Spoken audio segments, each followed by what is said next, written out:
wabarakatuh.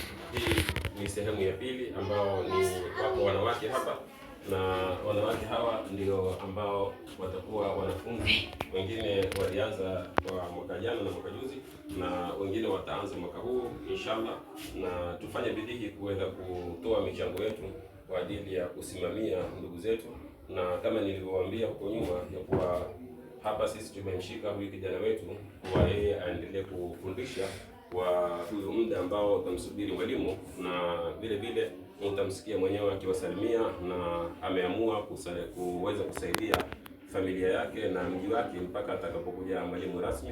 Na ustadhi kiwasalimie kwa kuweza kukuona na aweze kuja majina yako kamili, na vile vile uweze kuwapa shukrani wale ambao kwamba wamejitolea kuweza kuleta mwalimu mpya inshallah.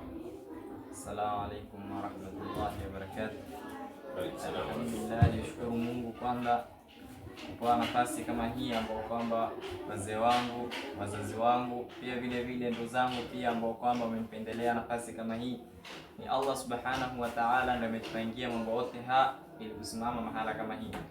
Na pia vile vile nawashukuru wale ambao kwamba wametoa msaada kwa mwalimu ambao kwamba ni mgeni ambao kwamba tutakuletea hapa. Vile vile pia tunashukuru kwamba Allah subhanahu wa ta'ala ametuandikia ndia kama hii, yule ambao kwamba alikokuombea amemtukua, atatuletea mpia ambao kwamba ni mwalimu ambao kwamba ndio atakusimama hapa baada ya mwalimu wetu kuondoka.